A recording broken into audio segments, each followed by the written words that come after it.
Because of the fact that I'm President of the United States, I did a mail-in ballot for elections that took place in Florida because I felt I should be here instead of being in the beautiful sunshine taking... But you were in Palm Beach, sir, the last few weekends. That's right. And I decided that I was going to vote by mail-in ballot because I couldn't be there because I had a lot of different things. But, you know, we have exceptions for mail-in ballots. You do know that, right? So if you're away, we have an exception.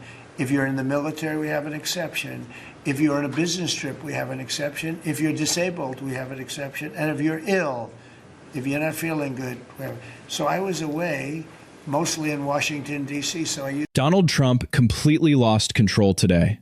After one simple question from a reporter he wasn't ready for. What started as a routine exchange turned into a full-blown meltdown. And the longer he talked, the worse it got. Tell me about mail-in ballots. Go ahead. You mean I used a mail-in ballot? You probably said, yeah, I did. Why did you know use what? that? Because I'm President of the United States, and because of the fact that I'm President of the United States, I did a mail-in ballot for elections that took place in Florida. So here's the situation. Trump is holding what's supposed to be a standard cabinet meeting. Nothing unusual, nothing dramatic. Until a reporter asks him a very specific question about mail-in voting. Now remember, this is important. Trump has spent years attacking mail-in ballots, calling them fraudulent, unreliable, even dangerous. So when the question comes up, it shouldn't be complicated. But instead of a simple answer, everything spirals. Do you have anything to say? Well, back on Venezuela, where Chris and I both had a chance to be there, I literally think they're going to put up a statue to President Trump. And I'm not being, it's not a political statement, it's an actual thing. So. That would be a great honor. No, because it's like they view President Trump like Simon Bowler. He's the liberator of a country, and this is a country where they love American baseball. You look on the street, they're wearing NBA jerseys, and Delcy and her team working with us, getting back. Chris and I both experienced, it was the first time in Venezuelan history that they had the free press allowed to come on to essentially where the White House, the Palacio Miraflores, and it was an emotional thing for people that had been for 20 years had never had a chance to be there. So whether it's and then production, it's showing up in production. The American companies that are coming back, most of those American companies have many American Venezuelan team members. One company in Houston's got 600 Venezuelan Americans that know more about reviving that industry. So their GDP is it 1/4 of what it was before? They want to get back. They remember what it was. Their production on oil production is climbing towards 50% increase just in the 3 months we've been here. That flows to American refineries on the Gulf Coast, lowering the price of gas in America. So it's a forget that. When are they going to do the statue? The hell with you.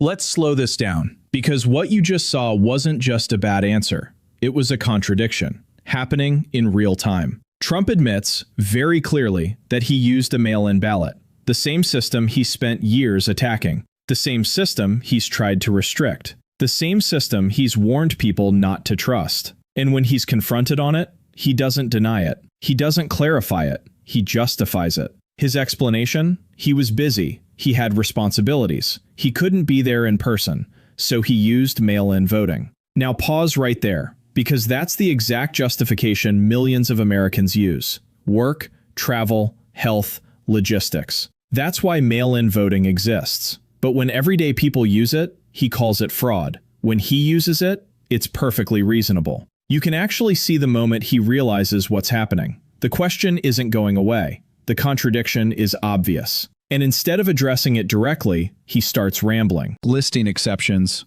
talking faster, jumping between points, trying to regain control of the narrative. But it's already slipping. And this wasn't an isolated moment, because earlier in that same event, Trump was already showing signs of losing control. He was asked about working with Democrats, a pretty standard political question, and his response? He didn't just disagree, he dismissed them entirely, said he doesn't care about them, said they hate the country. Think about that for a second.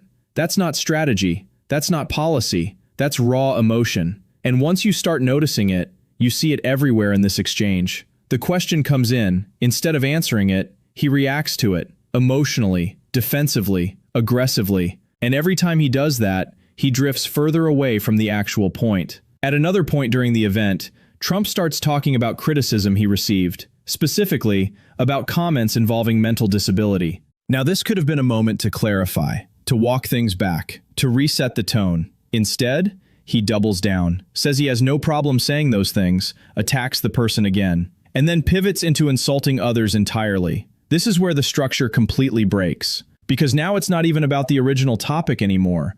It's just a stream of reactions. Because when someone in that position starts drifting like that, it tells you something important. They're not controlling the conversation anymore. They're reacting to it. And that's exactly what happened here. Then comes one of the most revealing parts of the entire event. He's told that in Venezuela, there's talk of building a statue in his honor. Now think about that. This could have been brushed off, deflected, handled lightly. Instead, he leans into it, asks when it's going to happen, pushes for more, focuses on the praise instead of the substance of the conversation happening around him. Because this is where the pattern becomes crystal clear. When challenged, he reacts defensively. When praised, he leans in completely. The conversation stops being about facts and starts being about validation. But everything still comes back to that one exchange, that one question. Because that's where the shift happens in real time. The reporter doesn't attack, doesn't interrupt, doesn't escalate, just points out a fact. You were in Palm Beach, and that's it. That's all it takes. Because from that point on, Trump isn't answering anymore. He's explaining, justifying, deflecting, repeating himself. And the more he talks, the more the contradiction becomes obvious. This isn't just about one answer, it's about consistency. If you spend years telling people something is broken, something is dangerous, something shouldn't be trusted, and then you use it yourself, that creates a credibility problem, and not a small one, a foundational one. Because later in this same event, Trump goes off on a completely unrelated tangent, talking about pens, yes, pens, costs, handing them out, numbers, random details. And it goes on and on and on. At that point, the structure is completely gone. There's no clear point, no direction, just continuous talking. And this is where people start asking a different question. Not, what is he saying, but why is he saying this? Because when conversations drift that far, it usually means one thing. The original pressure point hasn't been resolved. And then, toward the end, comes something even more revealing. Trump admits that he expected economic consequences from his decisions, that there would be a hit, a short-term impact, but he did it anyway. Now think about that. That's not denial, that's acknowledgement. He knew, and chose to move forward regardless. And when you connect everything together, you start to see the full picture. A direct question turns into a meltdown. A contradiction turns into justification. Criticism turns into personal attacks. Pressure turns into rambling. Every step follows the same pattern. Because this isn't just about one bad moment, it's about how those moments keep happening. Over and over again. Same reactions, same patterns, same outcomes. And each time, the consequences get bigger. Right now, the question isn't whether this moment was messy. That part is obvious. The real question is, what happens when moments like this keep stacking up? How long before contradictions turn into consequences? And how many more of these exchanges before something actually gives? And if you find this helpful, hit like, subscribe, hit the bell.